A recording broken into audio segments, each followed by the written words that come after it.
Hi, I'm Lisa. Thanks for joining me. I'm going to be talking about generational conditioning. It's about being stuck in your self node. I never realised how I was so conditioned by society until I had to turn off my dad's life support machine.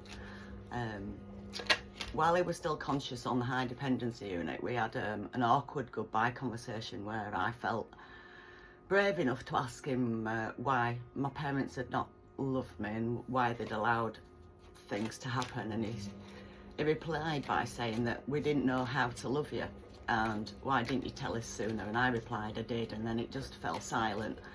And it was at that point that I think I've been fearful, really. I realised I was still that little girl who'd been conditioned to obey despite how she felt. Her feelings never mattered. And I think until that point where I had to turn the machine off, I realised that I was actually alone, still without any guidance. So that's when I decided that, you know, I had to go within and look at where I was in life and look at how I've been brought up. When you're, we all have childhood traumas. Each one is probably as painful and as traumatic as what mine is. But when you address them from a different perspective as an adult, you see it differently. And all I wanted to do was just to take hold of that little me, that small me, and tell her that I loved her and that none of it was her fault. I think our expectations of life, well, my expectations of life has been totally different to that of the majority. I think I've always gone against the grain. I'm not afraid to go my own way either. My boys used to say to me, make me, and it's, yeah, like, how can I make you? If it's not making you happy, don't do it. And that's where it comes back to the conditioning. It's tradition within our families of how people view you. Dad was a doctor, so you have to be one. Mum was a nurse, and you tend to follow in the footsteps. And if you don't, it's been frowned upon. Well, so's punching you in the throat, but we don't do it, do we? So you're getting where I'm coming from. If it's not suiting you, why do we still do it? I've had to turn my trauma and my despair into like freedom and abundance, and it's happiness, my happiness, that's important to me, and that's what should be important to you as well. Stop being this provider for people if they're taking advantage of you. Stop being manipulated by your old family values. Who says you have to stay in an abusive relationship? We stay for the kids, but whatever excuse we keep using, you're still going to continue to get abused. It's okay to walk away, especially from what's no longer serving you.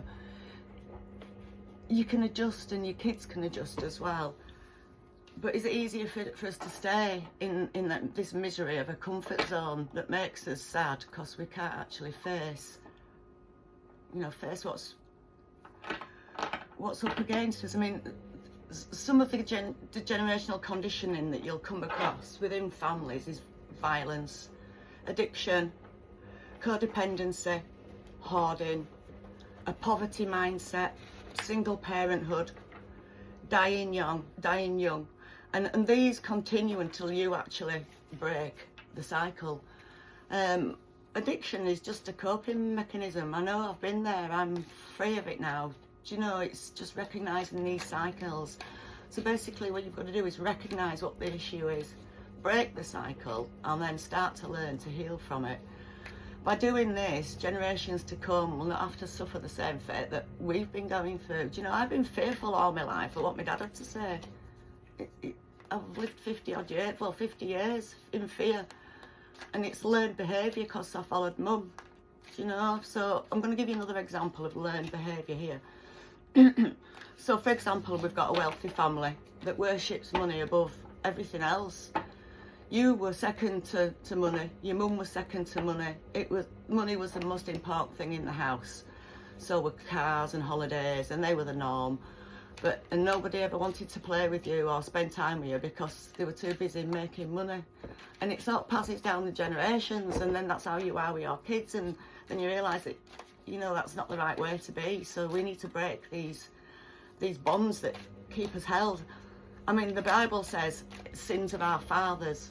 Greek mythology say the gods cursed families, and in Hinduism, Gandhari cursed Lord Krishna's family line as well. So it, you know, throughout history, we're still taking these bonds with us, and we're not breaking them, and we're staying stuck.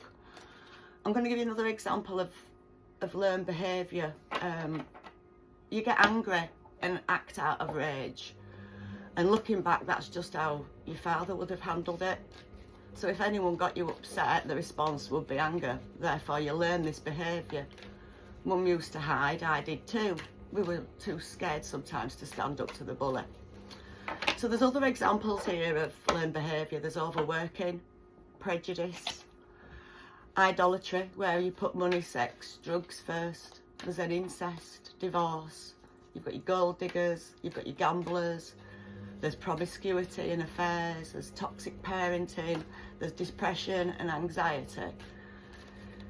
There's unforgiveness, manipulation and control issues, social isolation, laziness, anger and rage. And everybody has at least one of what I've talked about, but it's how do we deal with it? I've just been riddled with guilt all the time. I was always feeling guilty. If I said no to Dad, I'd feel so guilty, and it'd make me feel really, really bad about it. So what you need to do, and I can't do this because I've no immediate family left, but you need to reach out to your oldest family member and learn about your family history before it's too late, and ask them about patterns. Your environment always plays a part on repeat patterns as well, and most often than not, you can't heal in the place that makes you sick, so you need to take yourself away. Me and Dad actually did a bit of research on some of our family history before he passed away, and I learned a lot, but more on my mum's side, and I didn't learn enough, so I'm still on that journey of looking from that side of the family as well, and there's still quite a lot to learn. But when you start to look at yourselves honestly, you know, you try and break the cycles, you'll come up against loads of hostility from some in the family, some friends, and it's because they're also faced with addressing the same painful traumas that you're addressing, but everybody addresses them at a different time, and they might not be ready. It's challenging being honest with yourself, and it's painful initially, and it's called shadow work. And I suggest that you go onto YouTube or somewhere and just Google shadow work and see what comes up. I'll probably cover a bit on here, but you need to show yourself some love and heal that little child that keeps reaching out to you. Okay. When you're doing shadow work, don't ever be ashamed of what you uncover, because it's not your fault. That's the first thing I learned. I had no control over what happened. I was a young child, and I wasn't cared for by somebody that should have been looking after me. Now, shadow work's based on this theory by Carl Jung. He's a 20th century psychologist, and it's all about the psyche, the hidden psyche, and it teaches about being honest and accepting parts of yourself that you don't like, and then you heal it. So what you need to try and do, and it's quite hard, but you need to visualise somebody who's in your life who isn't nice to you, and you've got to picture them judging you harshly, and then you've got to go into their perspective of you. And when you see and feel yourself from their perspective, you can review yourself, but don't shame yourself when you're doing it, because there's nothing to be ashamed of. All you're doing is just highlighting the pain, and it's not through what you've caused, it's through family curses and family generation. What I'd recommend is to journal your thoughts and your feelings about it and express yourself positively. It's harsh, and it can unearth some severe traumas, and it's not for the weak. And a lot of people put it off because they're afraid of what they're going to find. But our shadow self is our neglected inner child, and it's that needs healing. I'd get a book or something, a journal, or use your phone, and start looking online and just look at yourself, look at your old you, and then start to heal it and compare it with your new. You know, you need to start loving yourself. Tell somebody else about what dark side you've got, what shadows you've got, because this allows for your shine to come through, you know, your light to come through, because it's aware that you've got a scar there and that scar needs healing. You need to be gentle and kind to yourself and look at yourself through loving eyes. Be compassionate with yourself. You need to change the internal dialogue to yourself as well. Start being kinder. You know, write down how you're feeling, why it makes you feel like that. What would you change in yourself? What are you unable to control in your immediate environment, your external environment? What do you need to release and let go? What makes you unhappy? Why is it making you unhappy? You know, question it. Is it causing you anxiety because you've no answers? Because if it is, you're not doing, it's not for you. You know, you've got to allow yourself to make these changes and then slowly address them. You're allowed to talk about your feelings and what others did to you. You know, don't mind what their reaction is. You've got to speak out about how you feel, because that's one way of how you can heal it. You know, if they were that bothered, they wouldn't have done it to you in the first place, would they? So this is what you need to start thinking about as well. So I'm going to just get some tarot and see. I've been shuffling the cards while I've been talking, and I'll just see what... this is my life deck of cards. And we'll just see what...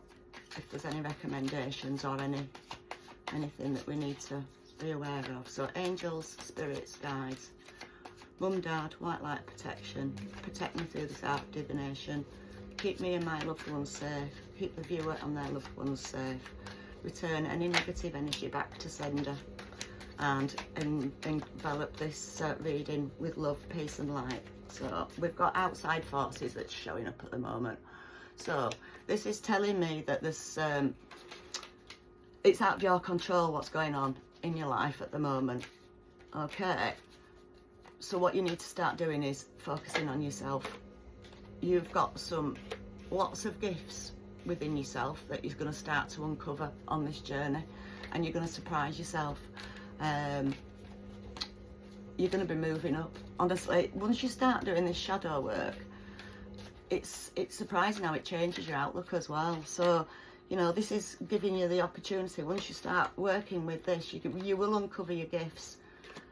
So we've then got saving face, and we've got strategy. So basically, you know, it's admitting to yourself and to others that you do have some traumas that need healing, and you need to put a plan together, a step-by-step plan, and which is your strategy card of where you want to go. Now, you may need a helping hand. If you need a hand and some direction, private message me, because I can help you with this. This service that I'm doing at the moment is free, just to give you all a little bit of guidance. But if you feel like you're stuck, private message me, and I can give you a little bit of direction. But let's see what else we've got. It's telling you that once you start doing your shadow work, we've got harmony here. You need a quiet, peaceful environment, okay? Somewhere where you can actually thrive. So it needs to be somewhere where you're comfortable. So you've all got your nice places. I used to like having a hot bath, and that was like a safe space for me. But you'll all have somewhere. Mine's now in the woods, but you'll all find somewhere. But that's where you'll find most peace, and you'll feel safe to address these issues as well. Let's see what else we've got with the cards.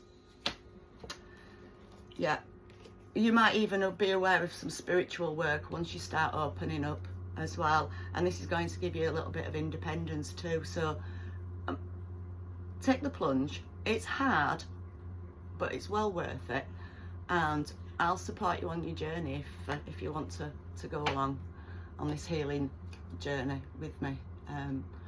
But thanks for being here with me today. I appreciate you joining me, and I'll be doing some more videos over the next few days. So take care. Namaste. Peace, love and light. Bye.